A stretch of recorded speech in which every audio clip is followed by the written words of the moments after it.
Jordan's Airwaves with Jim Rose. Please welcome Jim Rose and Michael Jordan.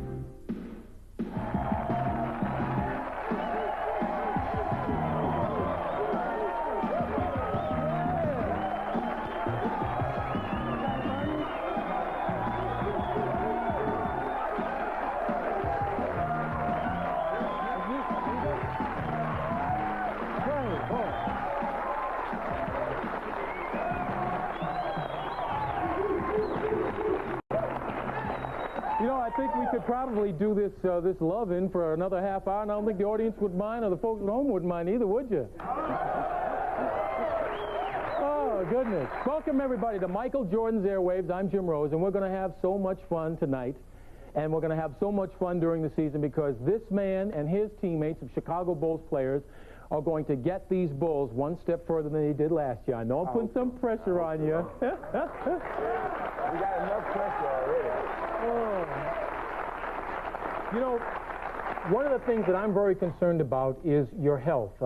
You've played 6 years. One of them you were injured and didn't get to play, but in reality, you really have played 8 NBA seasons in times of minutes and whatever. Last year, you had a little problem with a groin injury, little hits here and there. And of course, in Buffalo against Miami on Thursday night, you went down a little bit and you scared the heck out of all of us. Well, you forget that. I scared myself at the same time. I mean, you know, the injuries doesn't bother me as much. You know, I know that at some point in time I'm going to have to give up the game. So I can't go and play the game scared. You know, I got to play it, relax, enjoy the game. And if it happens, it happens.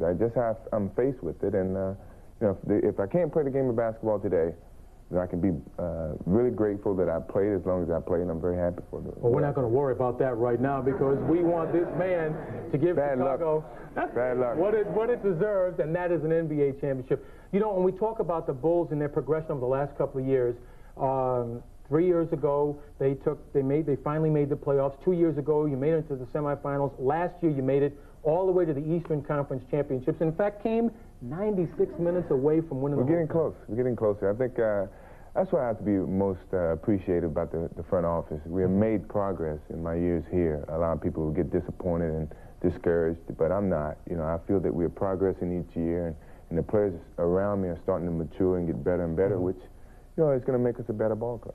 Well, you know, the big news following the Bulls' great showing in the playoffs was the firing of head coach Doug Collins. Now, it caught sports fans and the basketball community by surprise, but that's behind us now as we look forward to the regular season, which begins for the Bulls next Friday. Now, as most fans know by now, the Bulls are led this season by their new head coach, Phil Jackson. Coach Jackson is encouraging a different kind of game this season, a less rigid, more open playing style that he hopes will move this team forward. We try to put the skeleton out there of what we are going to be as a beast, and we hope to put the meat on it as this exhibition season begins and the games start going along. We can start filling that thing out a little bit and maybe giving the guys a total picture of what we are as a ball club. Still unresolved is the question of how much time Michael Jordan will play at the point versus the shooting guard position. Have you made up your mind what that situation is going to be like for Michael and or who would be the point guard? No, that decision's not made. We really think that we're going to have that filled by some people.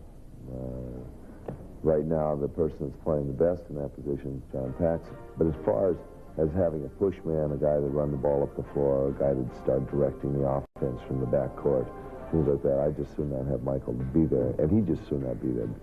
Coach Jackson says he's pleased with starting center Bill Cartwright's performance in the playoffs last season, and he says he expects great things from the low post game this year. Bill is much more comfortable with the ball players we have. Last year, obviously, was an adjustment period of time. Guys were learning how to play with the post, learning how to feed the post, learning how to feed Bill Cartwright. I think our focus is good. I think Bill's comfortable there, and these guys know when he's set up and when to feed him, and it's coming along real well. And finally, I asked Coach Jackson what it feels like to be a brand new head coach. It's wonderful. You know, the players have been intense. The level of awareness, concentration, receptivity has been very good, and we're very comfortable with that.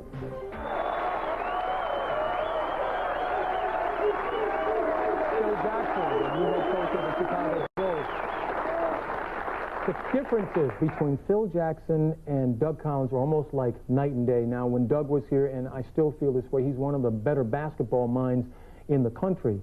But the differences are night and day. Well, I think in terms of basketball, they both have very similar minds. I mean, they know the fundamentals of the game, defense, offense, but their personalities tend to change a little bit. You know, Phil is more behind the scenes, you know, don't want to be noticed, you know, once the players out here. And Doug does too, but he's more outgoing, he's more emotional. You can tell, I mean, look at Doug when he was coaching. He would sweat a lot more. He's more intense in the game. PJ sits back and, you know, it looked like nothing bothers him, man. Yeah. That's just the way their personality fits. You know, I think we got a little inclination as to how Phil Jackson could run an NBA team last year. I think it was December of last year when Milwaukee, when Doug got kicked out of a game and then Phil led you guys to victory. Well, what Phil did, I mean, Phil knew we knew the plays. We knew we'd been going through practices, and all he said was, get out there and play. You know, not so much structural stuff, not so much instructions. He said, play the basketball game like you play. You played it for your whole lives. Now go out and play together, and that's his attitude. He hadn't put in a lot of plays this season. He just said, here, pass the ball and play basketball, and that's how it's been playing. All right, Michael, we'll talk more about the rest of the team, and of course we'll take our questions from our studio audience when we come back on Michael Jordan's Airwaves. Stay with us. Michael Jordan's Airwaves with Jim Rose is brought to you in part by Isuzu, the first car builders of Japan.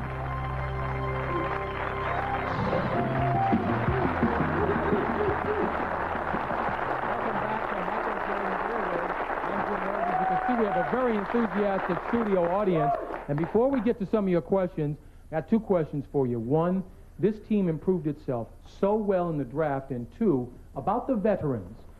You've got guys coming back like Bill Cartwright, who had a year under his belt now with the Chicago Bulls, and the one thing I was concerned about was the guard getting the ball down low to Bill in the post. Last year they had a few problems with it. In training camp, he looked real good. Well, you got to understand Bill. Bill is the type of person that is not as mobile as you may think. I mean, he has trouble catching the ball on the move. So that's something that we had to learn about Bill in the year that we played with him. I think now we understand that a lot better. When you're talking about the veterans and the rookies, I think most of our help is going to come from our veterans. A lot of people put it on the rookies, but you know, the rookies are going to have a time to adjust, traveling, getting up at 6:30 to travel.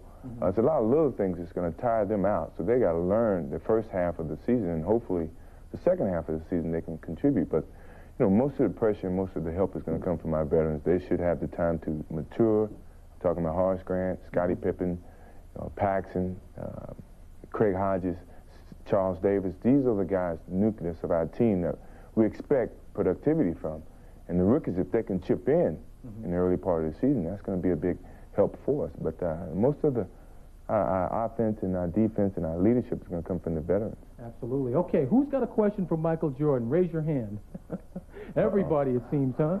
Nobody wants to come on television. Come on over here, sir. Stand up. Your name and your question for Mike. Ryan Clatter. And your question? Would he answer a non-basketball question? A golf question, Michael. I'm pretty sure. I knew it was going to be golf. I know you're an avid golfer, and your desire is after you finish playing basketball to take up maybe pro golf. What's your opinion of should the ping club be outlawed or not? You know, that's hard to answer, you know. But that's all right. You know, I understand that modern technology is always going to improve. And that's the same thing with the Air Jordan shoe. Each year it comes out better and better. You know? That's right. And you've got a model coming out in January. It's supposed to be a little better technologically advanced, isn't it? But with the ping clubs, you know, I don't understand the full argument. They said that it's a correctional club and it's illegal. Well, I hit pings and I hit Wilsons, and you know, I like hitting Wilsons a little bit better because when you hit the true spot, you can feel a lot better. But with pings, it's a little bit different. It really helps. It corrects your golf swing. But I don't see anything wrong with it. I mean, modern technology is going to take over the world anyway, so why complain? Well, at least in one thing we know, modern technology can never create another Michael Jordan, that's for sure. No question about it. Sir, your name and your question for Michael. My name is Michael Stewart. I got a question for Michael. About your durability, a lot of people complain about how much of your game that you've been They've been relying on you and so forth. With the draft this year, with B.J. Armstrong with the assists now, with limited time, you know, of playing, being a rookie, and maybe Stacey King being able to get some more block shots and a lot more rebounds, how do you feel that's going to improve you? I mean, you're going to be a lot more durable, do you feel, for Chicago? Well, I think what people are starting to forget that when I play basketball, you know, I don't play conservatively. I play all out. And, you know, my main objective now, as I see it with the Bulls, is more or less like a utility man. You know, wherever the team needs me to produce, then certainly I'm willing to do that because I feel that I'm the leader of the ball club. So I can't say that I'm going to try to play and conserve 28 minutes so that by the end of the season, I'm going to be more rested. You know, I'm all out. And when you see it 110%. If I give out at the end of the season, then I give out at the end of the season. I'm sorry, but you know, I never played very conservative. In that regard, will Coach Jackson, perhaps now that they've got personnel who could almost carry the load, give you rests in certain spots so that you will have the afterburners ready for that fourth period? Well, I think from a coach's standpoint, that's what he has to do. You have to pick and choose when he needs a certain player out there to perform. I mean, that's going to be a tough job because within our game, you know, the time of actually pulling away or playing a closer game is so minimal. And you got to be willing to accept some, and hopefully that can turn over to what you choose it to be down the stretch. It's a tough position for any coach, and every coach that we've had in Chicago has been dealing with how to cut my time down. And it's very tough because I want to play. Your name and your question for Michael. I'm Brad Spears. And do you personally think that Scottie Pippen is heading for superstardom in the NBA right now? Certainly. I really think Scottie Pippen has...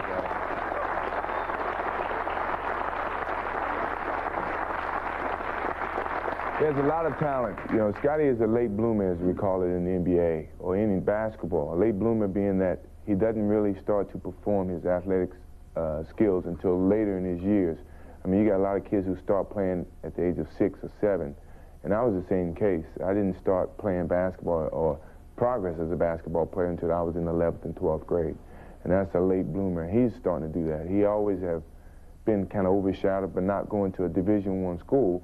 But yeah, he has a lot of ability, and he's starting to come into his own right now. I'll tell you, one of the best thrills is to see the fast break working with Michael and Scottie running it down the court. Nobody on the planet can stop that fast break, I assure you. Set up, sir, your question, your name and your question. Yeah, my name is Derek Davis. I want to know, you brought up the fact that you want to conserve yourself more and have more energy. What I wanted to know was, I noticed last year during the playoffs that it pretty much came down to you coming in and pretty much winning the game. And I wondered if if the team was going to change the strategy this year and offload some of that pressure onto more, you know, whether it be some of the rookies or more of the veterans. You know, our main objective as the Chicago Bulls, and the way that the teams play us in the playoffs, they play us to stop one individual, which is me. Detroit's their main defense is to send 3 and 4 guys at me to make everyone else on our team hurt them.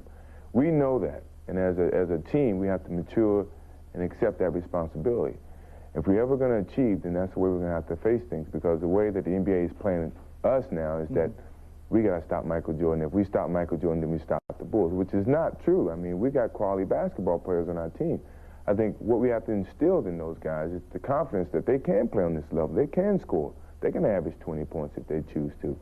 And the team's going to play us that way until we prove ourselves. And this could be the year to prove ourselves. And that's what the words that I've been trying to hear all during the training camp. We'll be back with more on Michael Jordan's Airwaves right after this. You stay with us.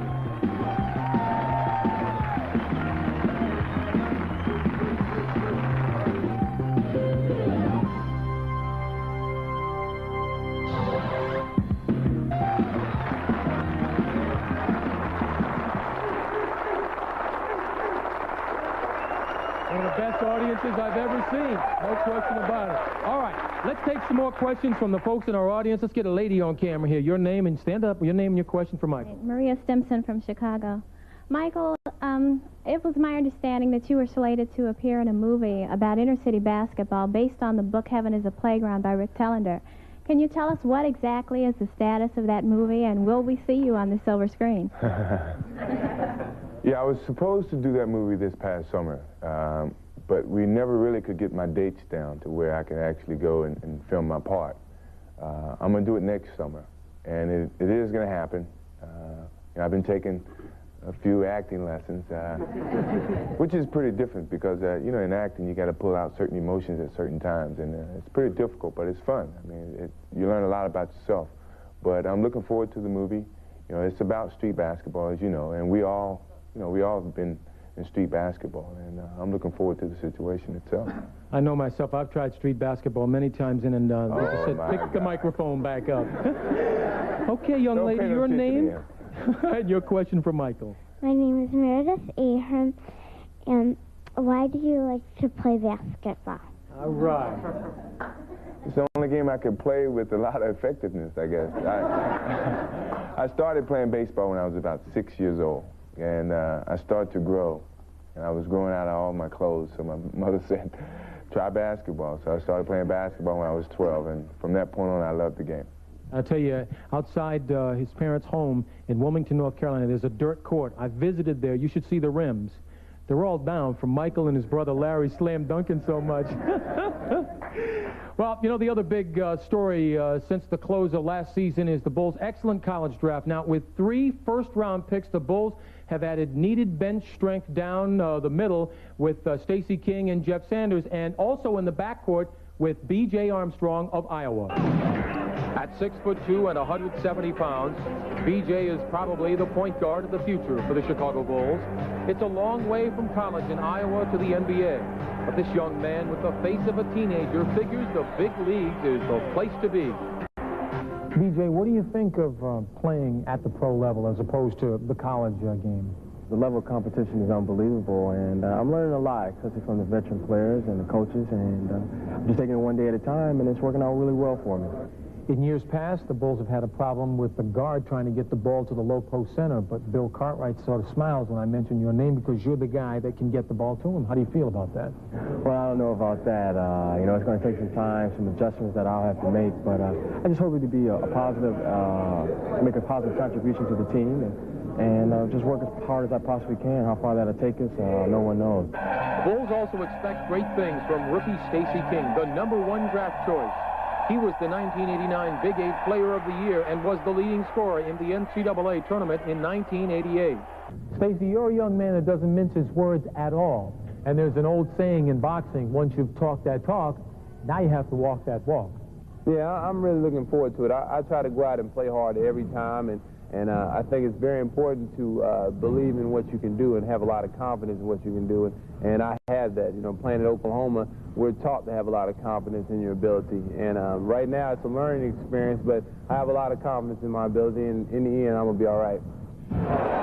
Another rookie who figures to make the team is the Bulls' 3rd pick in the draft, 6'9" Jeff Sanders, a forward out of Georgia Southern. Unfortunately, he suffered a stress fracture in his foot during preseason workouts. We won't see any court action until sometime in November.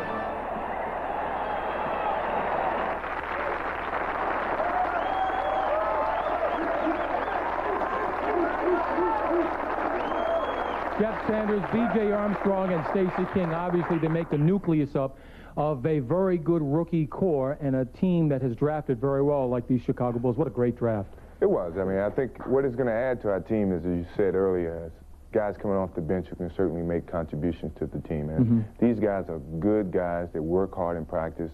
And they know they're faced with a lot of challenges. Being in Chicago, I mean, the expectations are way up here, and we already told them that. And the best way to get up here is set your own expectations and strive to reach those first. Okay, let's get another question. In your name? Donna Kleinman. Any question? I kind of have just, well, it's kind of 2 parts. Just this year, you know, everybody seems to be a little skeptical. They always say, not me, but they say that the Bulls, they say the Bulls may be just 1 player short of an NBA championship. I want to know what you think, and if you think you're going to be there, which you probably do, and who's going to be there with you. Well, I think what you see now is all predictions, and I tried predicting last year, and that doesn't work. You know, everybody's got their own opinion, which is the way it is. But as a team, a young team of our caliber, it's great when people don't expect us to win because it takes the pressure off of us. Like last year, we surpassed everybody's expectations last year, and you know this year, you know they're going to expect us to go further. Ourselves, we just want to get there and then try to take it as far as we can. But I believe we got a good opportunity to go all the way. And who's going to be there with us? The Lakers, who I think people are going to kind of overlook because they lost Kareem. You got to realize Kareem didn't play that much last year, and yet they were still there. You know, San Antonio's got 3 good rookies coming in from David Robinson, and Sean Elliott, Willie Anderson from last year. You know, they're going to be a surprise team of the West, and you know, Detroit certainly is going to challenge us, as I would say, in the Central Division. And Boston, don't count Boston out. Larry Bird's back, and he's determined. We'll get into more of that with other teams from around the NBA right after this on Michael Jordan's Airwaves. Stay with us.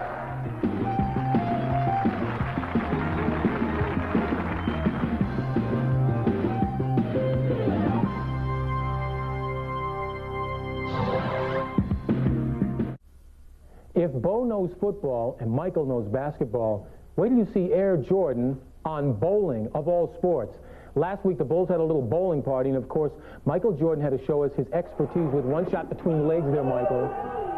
Now that's what I call spectacular. Michael Jordan, everybody, and Michael Jordan's Airwaves. Thank you, my friend. We'll see you all again next week. Bye-bye, everybody.